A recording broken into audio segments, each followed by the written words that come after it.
भारत के इतिहास का सबसे बड़ा सेक्स स्कैंडल जिसके अंदर लगभग 250 लड़कियों की जिंदगी बर्बाद करी गई और इसके अपराधी आज भी बाहर खुले घूम रहे हैं। नमस्कार दोस्तों, मेरा नाम है वीर। स्वागत करता हूं आपका एक और क्राइम की सच्ची कहानी में, जिसको सुनने के बाद हो सकता है कि आपकी होश उड़ जाए। ये कहानी आज से कई साल पुरानी है, लगभग 1991-1992 की ये कहानी है। कहानी अजमेर से स्टार्ट होती है। अजमेर जो कि राजस्थान में है। आज की डेट में अजमेर बहुत ही ब्यूटीफुल सिटी है। हम में से हर कोई वहां घूमने जाना चाहता है और जाता भी है, क्योंकि वहां पर किले वगैरह हैं और एक मस्जिद भी है, जिसके लिए हम लोग अक्सर पिकनिक पे, वेकेशन पे अजमेर जाया करते हैं। लेकिन 1992 में कुछ ऐसा हुआ जिसकी वजह से पूरे भारत को अजमेर को लेकर शर्मिंदा होना पड़ा। क्यों शर्मिंदा होना पड़ा, क्या हुआ था अजमेर के अंदर, आज हम उसके बारे में डिटेल में जानेंगे। एक कहानी स्टार्ट होती है 1992 से। अजमेर के अंदर एक स्कूल हुआ करता था जिसका नाम था Sophia senior secondary public school.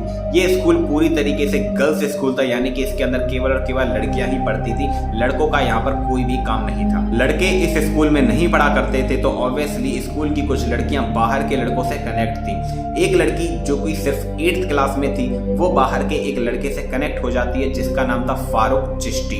Farooq obviously उस लड़की से उम्र में बहुत ज्यादा बड़ा था, लेकिन फिर भी ये दोनों आपस में बातचीत करते हैं और धीरे धीरे ये दोनों एक रिलेशन में आ जाते हैं। दोनों एक दूसरे से प्यार करने लगते हैं। लड़की फारूक से बहुत ज्यादा प्यार करती थी और ऑब्वियसली उस पर बहुत ज्यादा ट्रस्ट भी करती थी, और इसी ट्रस्ट का फायदा उठाते हुए फारूक ने एक दिन उस लड़की को अप्रोच किया कि वो उससे उसके फार्म हाउस पे मिलने आए। नो डाउट वो लड़की बिना कुछ सोचे समझे फारूक के फार्म हाउस पे भी चली जाती है और वहां पर ये लोग मिलते हैं, बातचीत करते हैं, टाइम स्पेंड करते हैं, और फिर फाइनली फारूक उस लड़की को इंटीमेट होने के लिए अप्रोच करता है और ये लड़की मान जाती है। फिर बाद में ये दोनों इंटीमेट भी होते हैं, और इंटीमेट होने के बाद फारूक उस लड़की की कुछ तस्वीरें भी खरीद लेता है, वो भी तब जब उस लड़की ने कपड़े नहीं पहने हुए होते हैं। और बाद में फाइनली फारूक चिश्ती उस लड़की को अपना असली रूप दिखाता है और उसको ब्लैकमेल करना चालू कर देता है। बेसिकली फारूक उस लड़की से ये बोलता है कि मेरे पास तुम्हारे कुछ फोटोज हैं जिनके नेगेटिव मेरे पास हैं। अब मैं तुमसे जैसा जैसा बोलता हूँ वैसा वैसा अगर तुमने नहीं किया तो मैं इन सभी फोटोज को वायरल कर दूंगा, लीक कर दूंगा। और सोचो, अगर ये फोटोज तुम्हारे आसपास के स्कूल वालों ने देख लिए, तुम्हारे आसपास के मोहल्ले वालों ने देख लिए, तो तुम्हारी क्या इज्जत रह जाएगी। लड़की ऑब्वियसली जो कि अभी सिर्फ 8th क्लास में है, वो काफी ज्यादा डर जाती है, सहम जाती है, और फाइनली फारूक का एक घिनौना चेहरा लड़की के सामने आता है और फिर लड़की के सामने फारूक अपनी असलियत और अपने घिनौनेपन को दिखाना चालू करता है। और वो लड़की से ये डिमांड करता है कि वो लड़की अपने स्कूल जाए और अपने किसी दोस्त को फारूक के फार्म हाउस पर लेकर आए। अगर वो ऐसा करती है तो फारूक उसके सभी के सभी फोटो उसको वापस कर देगा या फिर उन सभी फोटोज को जला देगा। फारूक चिश्ती जो कि उस समय के अजमेर यूथ कांग्रेस पार्टी का प्रेसिडेंट था, और उसका और उसके पूरे परिवार का उस इलाके में काफी ज्यादा दबदबा भी था। लोग उससे काफी ज्यादा डरते भी थे। अब जरा सोच के देखो, अगर इतने बड़े बड़े लोग उस फारूक चिश्ती से इतना ज्यादा डरते थे तो वो छोटी सी बच्ची उसके सामने क्या ही कर लेती। लड़की बिल्कुल वैसा ही करती है जैसा कि फारूक चिश्ती ने उसको करने के लिए बोला होता है। लड़की डर जाती है और अपने बचाव के लिए वो अपने स्कूल के ही अपने ही एक दोस्त को फार्म हाउस पर ले जाती है। और बाद में उस लड़की के साथ भी फारूक चिश्ती सेम चीज को दोहराता है, इंटीमेट होता है, फोटो क्लिक करता है और सेम तरीके से उसको भी ब्लैकमेल करता है और उसको भी ये बोलता है कि वो अपने स्कूल से अपनी एक दोस्त को यहाँ पर लेकर आए। अगर वो ऐसा करती है तो मैं उसके फोटो जला दूंगा या उसको वापस कर दूंगा। और धीरे धीरे ये एक पूरी चेन बन जाती है और धीरे धीरे 1, 2, 3 नहीं बल्कि 250 से भी ज्यादा लड़कियां इन लोगों का शिकार हो जाती हैं। शुरुआत में तो फारूक चिश्ती अकेला था, लेकिन उसके बाद उससे जुड़ जाते हैं नफीस चिश्ती और अनवर चिश्ती, जो कि ऑब्वियसली उसके ही भाई और रिश्तेदार थे। और धीरे धीरे करके इनका ये पूरा ग्रुप काफी ज्यादा बड़ा हो जाता है और धीरे धीरे करके इनके पूरे ग्रुप में लगभग 15 से 20 लोग ऐड हो जाते हैं। और वो सभी लोग Sophia senior secondary public school की लड़कियों को टारगेट करते हैं और धीरे धीरे करके, जैसा कि मैंने बताया, लगभग 250 से ज्यादा लड़कियों का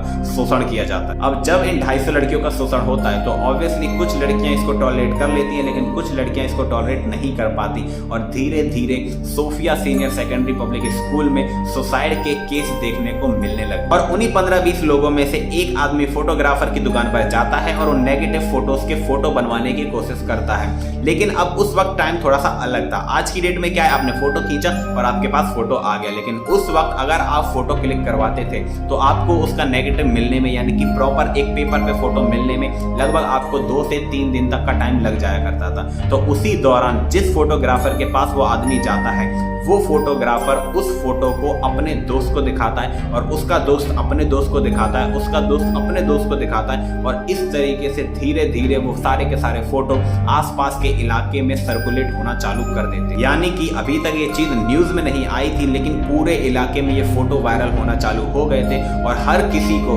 यानी कि हर किसी को, दूध वाले से लेके चाय वाले तक, रेडी वाले से लेके बड़े दुकानदार तक, हर किसी के पास ये फोटो पहुंच चुके थे। और कहीं ना कहीं जो लड़कियां थी उनके फैमिली वालों के पास भी ये फोटो पहुंच गए थे और तब जाकर उनको पता चला कि एक्चुअल में क्यों उनकी लड़कियां धीरे धीरे सुसाइड करना चालू कर रही हैं, क्यों केवल एक ही स्कूल में इतने ज्यादा सुसाइड केस देखने को मिल रहे हैं। पूरे इलाके में फोटो सर्कुलेट होने के बाद, वायरल होने के बाद फाइनली एक फोटो एक न्यूज रिपोर्टर के हाथ में आता है और वो न्यूज रिपोर्टर अपने एक न्यूज रिपोर्टर दोस्त को वो फोटो जाके दिखाता है और उसको ये बोलता है कि सोच भाई, अगर हम इन फोटो का सही इस्तेमाल करें और उन लड़कियों को जाकर ब्लैकमेल करें तो हम उनसे वो सब करवा सकते हैं जो हम उनसे करवाना चाहते हैं। दूसरा वाला जो उसका दोस्त था न्यूज रिपोर्टर, वो एक शरीफ इंसान था, एक साफ दिल का इंसान था। तब वो ये सोचता है कि अगर ये न्यूज रिपोर्टर में होने के बाद भी ये सारी बातें कर सकता है, इस तरीके की गंदगी इसके दिमाग में आ सकती है, तो सोचो वो इंसान जो दूध वाले थे,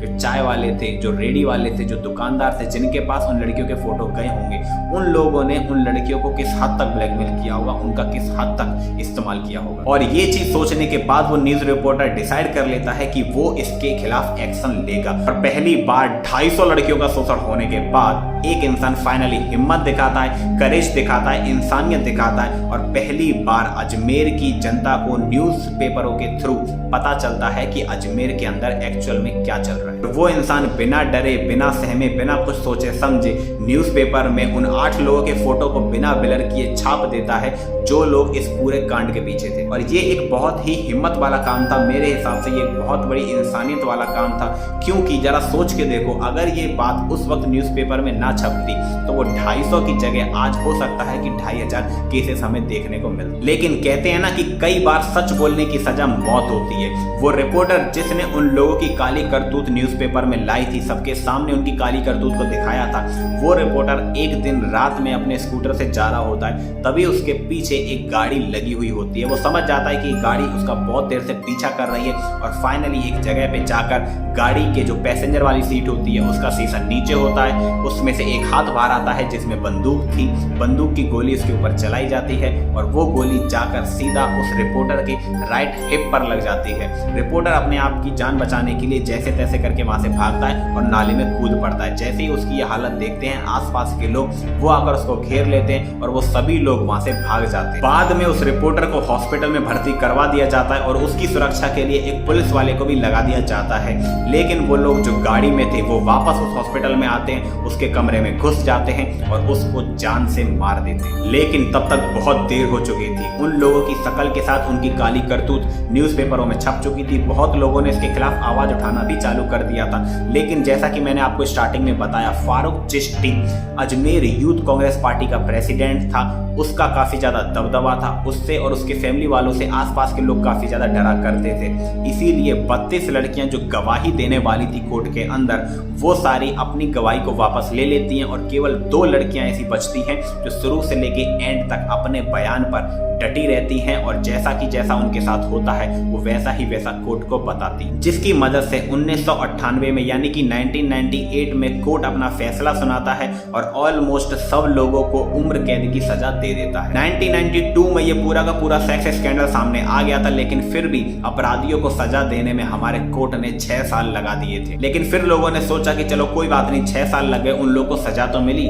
नहीं। 2007 में, लिटरली 2007 में फारूक चिश्ती अपने लिए एक वकील करता है और वो वकील कोर्ट में ये प्रूफ कर देता है कि इस पूरे सेक्स स्कैंडल में फारूक चिश्ती का कोई भी हाथ नहीं है, जबकि मेन आदमी फारूक चिश्ती ही था। और आज की डेट में फारूक चिश्ती, नाफिस चिश्ती, अनवर चिश्ती तीनों खुलेआम बाहर घूम रहे हैं और वो लड़कियां जिनके साथ ये सारा का सारा शोषण हुआ था, वो लड़कियां आज भी समाज में शर्मिंदा होकर घूम रही हैं। फारूक चिश्ती, नाफिस चिश्ती, अनवर चिश्ती के साथ साथ बाकी लोग जो जेल गए थे वो भी धीरे धीरे बेल वगैरह लेके बाहर आना चालू कर देते हैं। यानी कि जितने भी अपराधी इस पूरे के पूरे सेक्स स्कैंडल में शामिल थे वो ऑलमोस्ट आज की डेट में आजाद घूम रहे हैं। वो भी सिर्फ इसलिए क्योंकि भारत के कानून में बहुत ज्यादा लूप होल है। डॉक्टर भीमराव अंबेडकर ने जब हमारे देश का कानून बनाया तो उन्होंने हमारे कानून के अंदर बहुत सारी ऐसी चीजें छोड़ दी जिसकी वजह से कोई निर्दोष को सजा ना हो पाए, लेकिन उनको भी ये बात नहीं पता होगी कि इसका सबसे ज्यादा फायदा क्रिमिनल उठाएंगे। आज की डेट में अगर हम बात करें तो जितने भी अपराधी हैं वो बाहर खुले घूम रहे हैं, और वो लड़कियां जिनका सबसे ज्यादा शोषण किया गया था, जिनके साथ बार बार उनका शोषण हुआ था,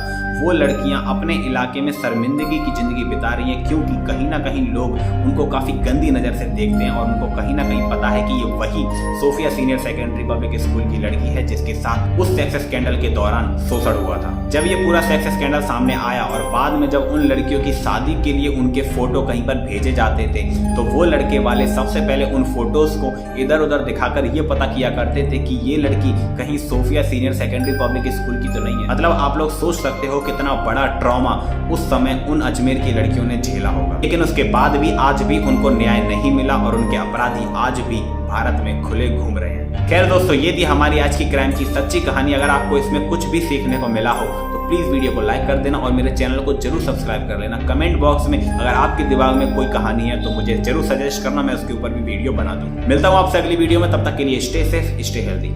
जय हिंद।